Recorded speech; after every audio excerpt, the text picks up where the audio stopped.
Alright, yo, what's going on YouTube? It's your boy Mountain Boy, and in today's reaction video, we're going to be reacting to how two guys stole $500 million of artwork in 81 minutes. That's quick. Like, it takes me at least, back when I was thugging, it took me like 30 minutes to steal candy bar. Nah, I'm just kidding. It didn't take me that long. But I was so paranoid and stuff. I just snitched on myself, didn't I? Oh, what am I doing? Oh, well, let's get to this video. Hey, don't call the popo. Come on. Don't do that. Don't do that to me. Come on, man. Come on.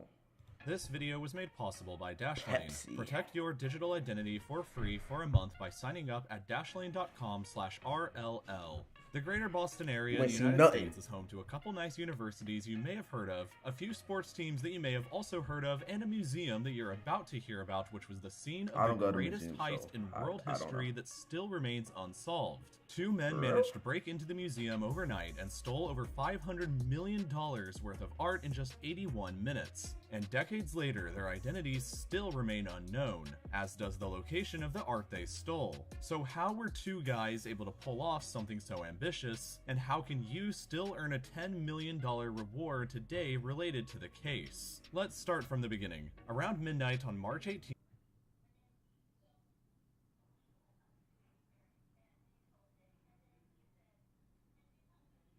anybody know who these guys is? Hit me up, give me that 10 milli. You can get the other dude and get the other 10 million. Me, you could be buddies, like, bow. No? Okay. 1990, a car pulled up to the Isabella Stewart Gardiner Museum in Boston near the museum's side entrance. Boston. Two men wearing fake police uniforms waited inside the car for over an hour while only two security guards were present in the museum. One of them was a guy named Richard. Okay, that's two mistakes right there. One who names their kid Richard. I'm sorry if your name's Richard, but your mama doesn't love you. I'm kidding. But number two, how are you gonna only have two security guards to guard the entire museum? If it has more than $500 million of anything in there, how are you only gonna have two people to guard that? I'd have at least six. I'd have two on the front exit, two on the other exits, and then like four surrounding each floor and all that stuff. I don't know what they doing. I'm sorry, Richard. I didn't mean to bully you right there. Why you bully me?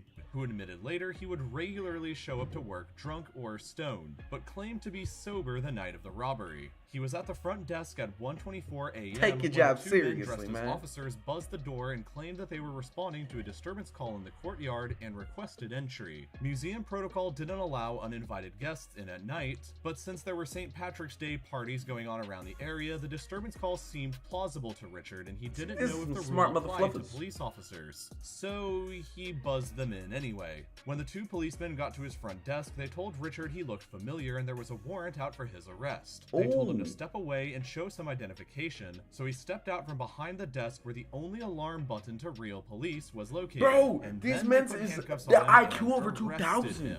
When the second security guard arrived from patrol, they arrested him too, and when they asked why they were being arrested, the thieves told him that they weren't under arrest, but they were getting robbed. So they duct taped their hands, heads, and feet and locked them down in the basement. The two thieves then went on to ransack the museum's art, taking paintings from the walls and hacking them out of their frames with knives. An alarm went off to alert the guards.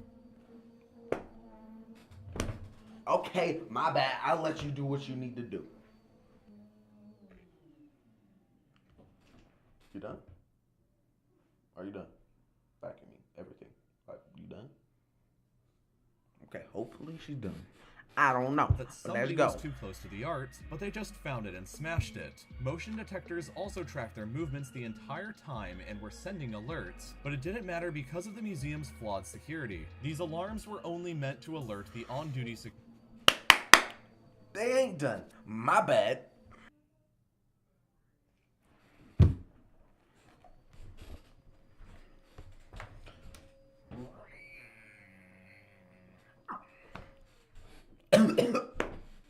I'll pop my ears.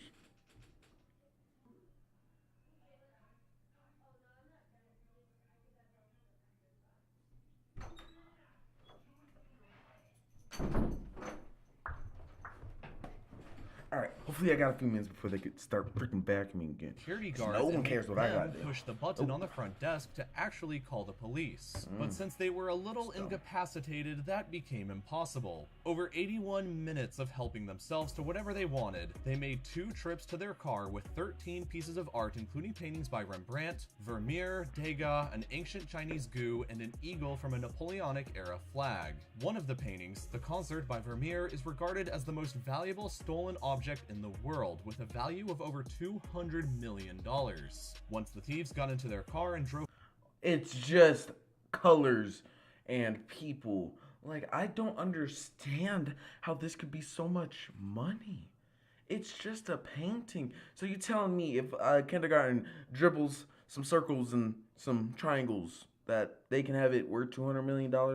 What are you talking about? That's ridiculous. Off into the night with their $500 million worth of stolen art. They were never heard from again. The real police didn't show up until 8:30 a.m. and one of the greatest mysteries in U.S. history began being investigated, which 28 years later has found some interesting clues. Richard, for example, seems like he knows more than he claimed. Just about 30 minutes before the thieves buzzed the door to be let in, Richard opened the side door on the street they were parked on and then quickly shut it. He claimed that the museum had taught him how to do that to make sure that it was locked, but the timing of it certainly seems suspicious. Also interesting to note, the motion detectors didn't pick up the thieves on the first floor where a piece was stolen, but they did pick up Richard's movements there before the thieves arrived. Richard also claimed that despite the thieves not wearing masks, he couldn't recall any features of what they looked like to police shortly afterwards. But perhaps the most interesting new piece of evidence surfaced just in 2015, a security video that shows Richard letting in an unidentified man to the museum the night before the heist took place, which could have been a test run for the actual heist later the next day. Richard claimed, Richard, brother, you are suspicious. You were suspicious. Just gonna let some random dude in? I don't know, man. Maybe it was Richard. Maybe Richard was up in that heist. I don't know, man. That he doesn't remember this event taking place, despite the video evidence contradicting he was that. Drunk. More confusingly, though, is what the thieves actually chose to steal. They passed up much more valuable paintings by Raphael and Botticelli, among others they could have easily taken, which suggests the thieves themselves may have been rather amateurish. After conducting hundreds of interviews over 20 years, the FBI in 2013 announced that they knew the identity of the 2 thieves, but further announced in 2015 that they were both deceased. Even if they're not, the statute of limitations for their theft expired long ago, so they couldn't be prosecuted today if they came forward. But they haven't anyway. The location. Even if they knew the identity of the over 20 years, the FBI in 2013 announced that they knew the identity of the 2 thieves, but further announced in 2015 that they were both deceased. Even if they're not, the statute of limitations for their theft expired long ago, so they couldn't be prosecuted today if they came forward. That's dumb. What are these rules? If someone lives, doesn't get caught for X amount of time, they can't be prosecuted? How does that make sense? Same with the cruel and unusual. Oh, I gotta make a video on this. Alright, after this video, I'm gonna record that and upload that one too, bro. The cruel and unusual punishment thing, I got some for y'all, alright? Alright. But they haven't anyway. The location of the artwork stolen remains unknown, despite the museum currently offering a $10 million reward for information that leads to their safe return. When so I can tell them one name was Felicia, and I get $10 million? Too little, too late. The thieves were able to exploit the situation and help themselves to whatever they wanted without ever being caught or punished. And a similar thing has almost happened to me on YouTube twice. Their code RLL. Alright, so that's pretty much it for this video. And he's just gonna keep talking about his sponsorship. But yeah, let me know what you guys think about this in the description below. You think Richard is a little bit suspicious? Or do you think Richard was just a lonely, drunk dude that was working at the museum that night and just happened to get messed up? Yeah. It's your boy, Mountain Boy. Link to my gaming channel and the link to this original video will be down in the description below. And yeah, see you on the next one. Peace.